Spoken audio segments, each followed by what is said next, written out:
Good morning and welcome to Moments with Melinda. I am your host, Melinda Moulton, and today I have the rock star, Jeff Salisbury, with me. Jeff, how you doing? I'm well, thank you. It's been a weird couple of 3 years, but I'm doing fine, thanks. Well, you look great. Well, it's all those preservatives I've been eating. Well, there you go. Well, you look terrific, and I really appreciate you being on my show. I'm excited to share with my viewers your life and your career. So let me tell my viewers a little bit about you. Jeff Salisbury taught drum set at the University of Vermont and was the vice president of the Vermont Chapter of the Percussive Arts Society. He served as an artistic advisor for the Discover Jazz Festival. Jeff has played for the Albert King Blues Band and Cold Blood in the late 1960s, and he has performed with Chuck Berry and Bo Diddley and many other artists in the R&B and jazz. He performed with James Harvey, Pure Pressure, and the Sklar Grippo sextet. He has studied with George Marsh, Bob Moses, and Pete Magadina, and is a drum workshop drum set artist. Jeff has appeared in Modern Drummer and Downbeat magazines. His articles have been published in Percussive Notes, Percussion News, and Drum Instructors Only. And you've written a book. We're going to talk about that. Okay. So did I cover everything? Was that fair? Oh yeah. I mean, there's a bunch of stuff in between all that, but of course, I started out in Columbus, Ohio, where I was born, and grew up mainly in Indianapolis, Indiana. But just as I turned 15, my dad got a job in San Antonio, Texas. And so we moved from Indianapolis to San Antonio, which was a blessing. It was very good for me because I was spinning my wheels at the age of 14 and not knowing anything to do except vandalize and shoplift and like those, sort of middle school activities. So moving to San Antonio was excellent. My brother and I were walking along our street, not knowing anyone, and heard live music coming from a house. We sort of camped out in the yard, and the people came out and invited us to come in. And it turned out one of our neighbors was having this jam session. And so I got my first opportunity to play a drum set there. And through that, I met two other young guys, teenagers, and we started our first band in San Antonio. And we played benefit for the Muscular Dystrophy Association and played at the tuberculosis hospital on the back of a flatbed truck, where I first saw blue masks then, back in 1964. But the pivotal part that happened, Kenny Edwards, the guitar player, called me up one day and said, "How would you like to help me set up some equipment for this band that's coming to the teen fair?" And this is June of 1964. I said, "Well, what band is it?" He said, "Some band from England called the Rolling Stones." So we got some equipment from Caldwell Music. We took it out to the Joe Freeman Coliseum, the livestock exhibition hall, set up the equipment for the Rolling Stones, and they came in and we saw them. We saw their sound check, and in between the sound check and their concert, Bill Wyman was just sitting on the stoop. There were very few people there. It was poorly promoted and poorly attended, but Bill Wyman was just sitting out on a step, and we approached him and told him we had a little band, and he invited us back into the dressing room, which was in the livestock hall. It's not like a big fancy thing. And so Bobby V and Diane Renee and the Rolling Stones were all in the dressing room. Bill Wyman borrowed Keith Richards' guitar and had Kenny sit down, and he took his little acoustic electric bass and accompanied Kenny, and they played a little blues. And then we watched their concert, and I thought, these guys are doing this. I can do this. This is what I want to do. And so I've been doing it ever since. And as long as they're still rolling, I guess I can as well. And that was a true sort of light bulb moment, a moment of inspiration. And later on, the next year, I saw James Brown, 1965. This totally rearranged my mind. And shortly thereafter, I saw the Dave Brubeck Quartet, and all these shows had a profound influence on me and my direction. Played in high school concert bands, and the last high school I went to had a stage band, and I played with them. It was my first experience playing any big band jazz at all. And then I attended the University of Texas, although I use that term attended very lightly. I discovered pot and girls, and that was a lethal combination for the academic progress. And so I was on scholastic probation, and some guys, different guys from another high school band, called me up and said, "Hey, Jeff, we're going to Hollywood to start a band. You want to come?" And it was perfect timing after I had failed out of the University of Texas in the first semester. So we went to Los Angeles. We found an apartment in Hollywood that was managed by a guy who did some band management with a group called the Brain Train, which became the Clear Light, and eventually got a contract with Elektra, but that's sort of incidental. We got a singer and a bass player and a manager, and the manager got us a job at Gazzari's on the Sunset Strip. So we played there 6 nights a week, and it was just launching us. One time, this guy came in, he was listening to us. He called me over in a break and said, "You should be playing with better musicians." Only years later, when I was reading his obituary, did I discover that that was Warren Zevon. And so I took his advice. I got with a band. It was the lead singer was Lynn Carey, who was the daughter of MacDonald Carey, who's famous actor back in the 40s and was the voice of the Days of Our Lives. That was, she had some management, and she got us a job on a blues festival at Santa Monica Civic Auditorium with George Smith and his Southside Blues Band, Lowell Folsom and Pee Wee Creighton, and Albert King. And so the band that I was playing with was called CK Strong, and we opened up, and then Albert King's manager came in to our dressing room and said to me, "Mr. King wants to talk to you." So I went in there, and he offered me a job with his band.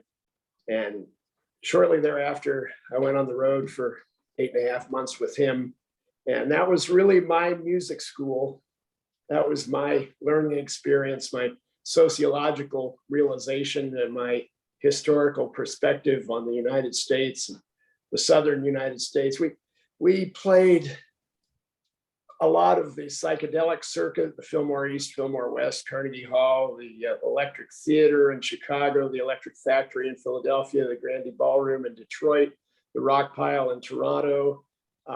We played some festivals. We opened up for Jim Morrison and the Doors in Phoenix the night that he got arrested, but we were out past that. he did that after we went on. So that was a curious show. And then the first time I ever went to New York City was when we opened up for Tim Buckley and the Jeff Beck Group at the Fillmore East. And that was October of '68. So we did 2 nights there. And I was astounded by Jeff Beck's group. It's Rod Stewart, Nicky Hopkins, Ron Wood, and Mick Waller, a great band, the band that was on his first album. And I was blown away by those guys. They were fantastic.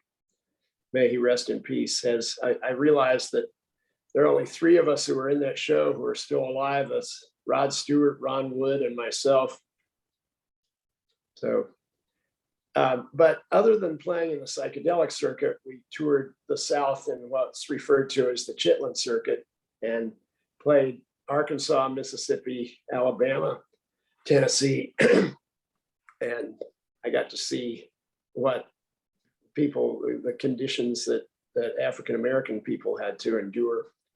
And I was the only Caucasian member of the band at the time. So that was a curious experience, driving through little towns in Mississippi at 2 a.m, where I pulled my watch cap over my head and slumped down in the seat.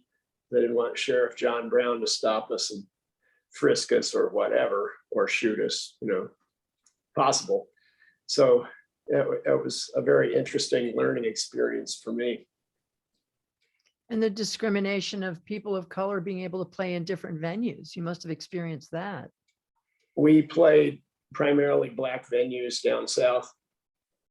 And yeah, I was generally the only one there who was, I don't know what would have happened if law enforcement pulled us over, but I don't like to think about that. But that was a great learning experience for me. I met Larry Davis and Sun Seals and got a chance to play with them. Larry Davis is the person who wrote Texas Flood. Stevie Ray Vaughan had a big hit from that. Sun Seals, of course, went to Chicago from Arkansas and became a famous blues person in Chicago. And met David Porter, a great songwriter for Stax Folk.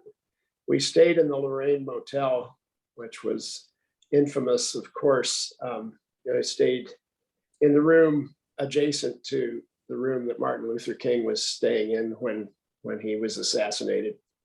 And yeah, it was quite a time. And this was all when you were just a teenager. I was 20. Yeah. 20. Well, just, that's a pretty remarkable history over a 7-year period. I was lucky. I mean, I was fortunate to be born at the time I was and to be able to have access to that. And absolutely. What an extraordinary tale of just a few years in your life as a drummer. That's your musical gift, right? Yeah, I've talk about that. Well, as I say, I started on drum set when I was 15 at those jam sessions across the road from us. But I had started banging on a drum. It was my brother had one that he lost interest in back in Indianapolis. So I played in the elementary school band and orchestra, and then in the first, high schools were 4 years in Indiana and 3 years in San Antonio. So it was easy transition for me. But yeah, I was in music programs where the band directors sort of ignore the percussion section until they get violent with each other. And so, they're always asking you to hold it down while they're working with the clarinets or, that sort of thing. But I don't remember receiving much instruction that way until I got to Texas. Well, they're the rebel rousers, wouldn't you say? Yeah, I would say that. But they're also what brings the music together. They're the beat. Right. They're the beat, right? We've got it. You got it. So tell us a little bit about who your greatest inspiration was in your life and in your career. I would say that both Albert King and B.B. King were great inspirations. Chuck Berry, also Max Roach, who I studied at a workshop at Omega Institute for Holistic Studies back in 88, I believe it was, when I went to a workshop there, a 2-day workshop called The Drums, that Max Roach taught 32 drummers together in a barn at Omega. And that was a life-changing experience. And my teachers, George Marsh and Pete Magadina as well. And Bob Moses is something else. He's an alternative sort of influence. But I'd say Jack DeJohnette and Elvin Jones, Tony Williams, these fantastic musicians who played drums for jazz groups and had their own groups as well. And I mean, that's musically, those were my influences for sure. So what about your family? What about your parents when you decided you were going to go I mean, look, parents during the 60s weren't real pleased with where we all were going. And there was a lot of conflict because we were rebelling against their lifestyle and their culture, basically. Mm-hmm. And we changed the world in so many ways, in social justice and all the different things that we did in that revolution that we had. And certainly the music scene was very important in that. And that's a question that I am going to want to ask you about the music scene today and what's going on in our world and how it is impacting the way that people think, because our generation created music that helped people to think about what was going on, whether it was Jesse Colin Young or Bob Dylan or whomever. So tell me a little bit about your family and your parents and how they reacted when you wanted to be this great musician and you wanted to take your brilliance off on the road. Those are some superlative terms. However, my parents were very supportive of what I wanted to do. My father was a public health veterinarian, and my mother was, I hate to call her a housewife. She was really much more than that. And she went to work after kids had grown, of course, and worked for various governmental agencies and went back to college and got degrees, et cetera. But they were very supportive of my efforts in our first band. We would have rehearsals at our house, and the other parents would come over and they would hang out while we practiced. And they, no, they were extremely supportive, and they always loved music, and they just figured, the way that I was going was, I mean, they had some worries when I was out in Hollywood. They didn't hear from me, et cetera. And of course, the selective service had a lot to do with my status in their minds. My father had been a bomber pilot, a V-24 pilot in World War II, had been shot down over the North Sea and was rescued by the British Navy. And so it was a very formative experience in his life. And they were conservative people politically, but they loved music, and they wanted me to do what I wanted to do, which perhaps was rare back then. But I mean, they did urge me to break up with my girlfriend at the time, who became my first wife, but and come back to Texas and go back to school. And I said, no, sorry, it's not working for me. And they So they were concerned, but they were also very supportive. So, I mean, you were making music during the 60s, during the 60s period, the 60s revolution. So I'm going to ask you that question. Our generation was transformational. Only 17% of our generation was part of the hippie movement. So how do you feel about music today and helping to change the world? And how did you see it when you were making music back then? Did you realize that the music you were making was changing the way that people thought about our world, and maybe about a war that was not a just war? Talk about that a little bit. Well, when I realized, got to hear Bob Dylan's music and got to hear staple singers and various people who were making political statements through their music, it was something I definitely thought about.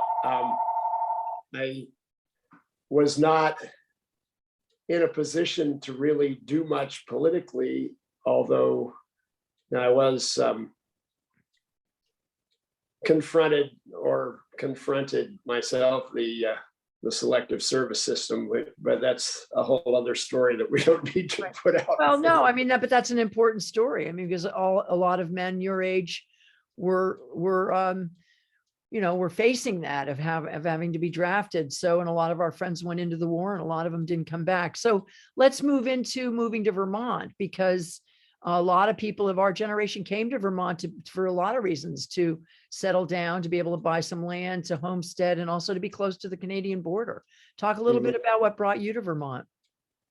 Well, after playing with Albert, I moved to San Francisco area, to San Rafael, to play with a band called Cold Blood, which was like a white soul band. Lydia Pence, 4-piece horn section, organ, guitar, bass, drums.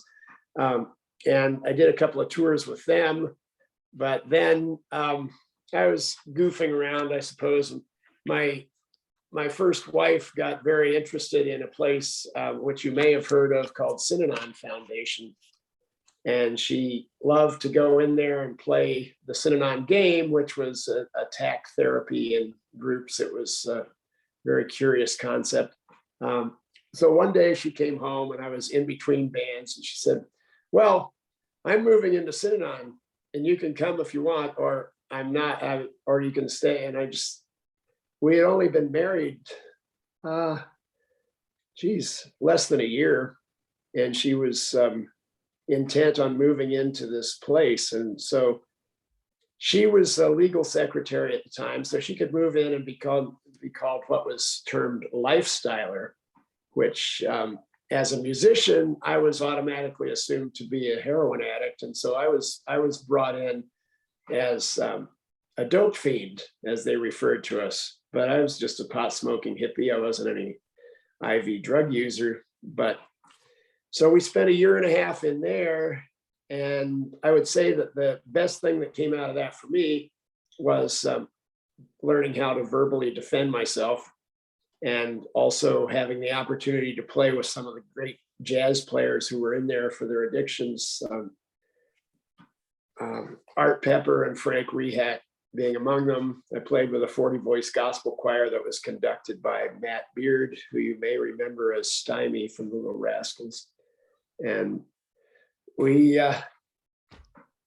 stayed there for a year and a half until we were sick of hearing, "You're such an asshole, and as soon as you walk out of here, you're going to be falling down a manhole cover, and you're never going to make it," and blah, blah, blah. So her sister and our brother-in-law came out to California. They had been living in Plattsburgh, around Plattsburgh, actually, at a place called Highland Community, which was rather infamous now, in Paradox, New York. So we moved from Los Angeles to Plattsburgh, New York, which was culture shock. The only thing there was the Air Force Base. I was going, oh my God, why are we here? I was there for about 2 weeks, took a ferry over to Vermont and saw Burlington and just said, yes, this is where we should be. We should How not old be. were you? How old were you? Let's see, it was January of 72. So I was 23. Okay. And so we moved to Burlington in January of 72. And we had a child in 1974. Her dad got sick in 75. We moved back to LA for a little while. I had temporarily jettisoned the music business just because of some negative experiences that I had, and also because of the Synanon Foundation experience. And so I was studying animal science at UVM, and I was milking cows for UVM. And then we went out to California, we came back, and I milked cows at Shelburne Farms, and worked in agriculture. And then I was downtown Burlington one night, and I heard this group, the Lard Duggan Quartet, which was Lard Duggan and Jack Von Baron and Howie Mitchell and Paul Asbell. And I thought, wow, there's actually some good music around here. And then I was taken down to a club on Lower St. Paul Street. I think it was the Bluetooth, I'm not sure. I heard Kip Meeker in a band called Anvil, and I thought, well, yeah, there's some hope around here. And so anyway, my first wife and I were eventually not getting along that well, and I was starting to play out a little bit. And my ex now said to me, well, Jeff, if you're going back in the music business, you're going alone. So I went alone. Well, good We for got you. divorced. Because you met, your beautiful wife, right? Yes, at some point down the line, that was true. That was like 85 though. So there were a few years in between 77 and 85. But she was a veterinarian, which sort of follows up with what your father was, kind of your father's career. It's right. And so it's been a long and enduring, beautiful marriage. And Michelle Toulis is one of my favorite people, and she's done so much in the world of animals. Let's move on to today, because we're coming down to the end of this half hour. Jeff, talk to me a little bit about music today, and what are you doing today? What is your passion, and what are you doing, and where can people hear you? Are you still playing? Talk to us about that. Well, one thing I wanted to mention was my teaching at UVM and also at Johnson State prior to and simultaneously with that for a number of years. I had a wonderful group of students who are now, a lot of them playing professionally in the area. Dan Ryan and Caleb Bronze, Steve Hadika and Todd Jevry, Sean Priest, and all sorts of folks. I'm sorry if I don't mention everyone's name, but I think that my primary influence has been teaching. I would never say that I'm responsible for anyone's talent, but I've sort of given them nudges along the way. And I'm very proud of the number of students that I've had who have become professional musicians. That's outstanding. Now I play with an old buddy of yours, Dennis Wilmot, every Saturday at Red Square. I play with Bob Stannard whenever he has jobs, which are usually festive occasions. I have a couple of different versions of my band with several different musicians: Bob Butterfield, Steve Hirsch, Ben Weber, Tom Buckley, Paul Asbell, Terry Yout, Clyde Statz, Chuck Eller. I play with Tom Caswell Blues Band now. Tom is a young guitar player from Britain. And so we've been playing around. We played at Jericho Cafe and Tavern. We played at Twigs up in St. Albans. We played car dealerships around the area. We play special occasions, and we were about to do some more recording of stuff. So I practiced. I try to maintain my skills, and I'm not really teaching. I would teach here and there, but I love the Burlington area. And as far as the music business and how things are streaming and how people are getting paid, I still make about the same money I made when I was 18 to 20 years old. So if it hadn't been for teaching, I would have had to seek an alternative, perhaps milking cows. But that's a really lucrative profession. So it's a difficult time for young people. You used to be able to start a band. You used to be able to rent an apartment for $150. You used to be able to feed yourself for $60 a week.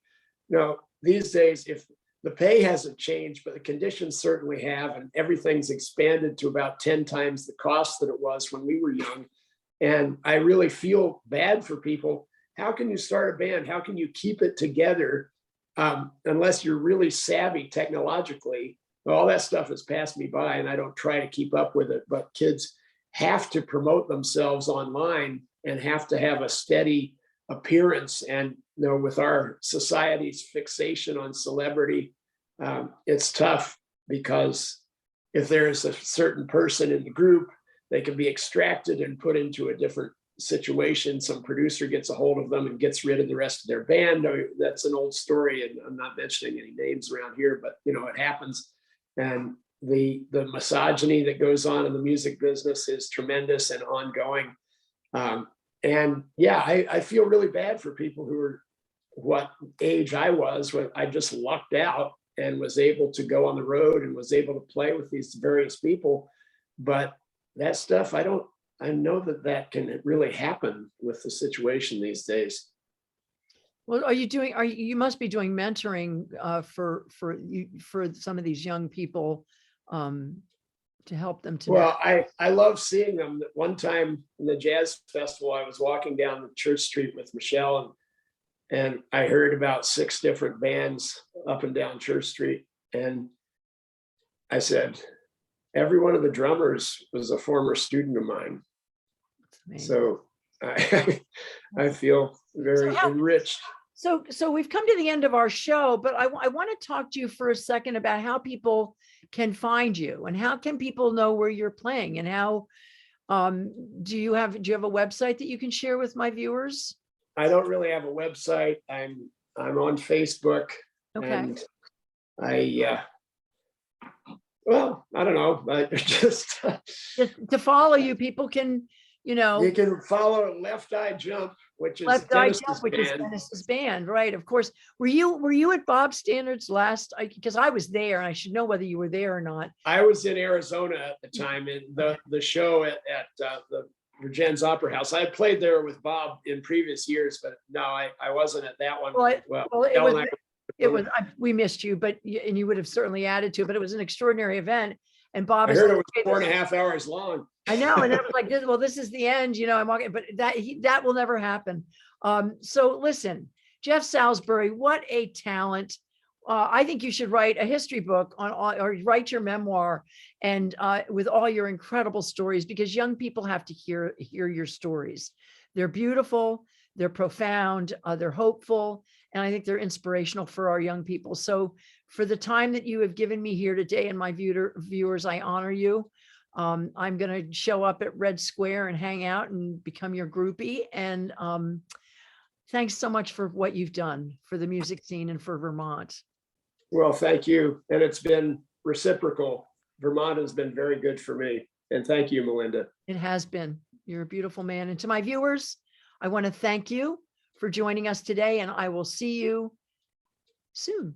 Bye-bye.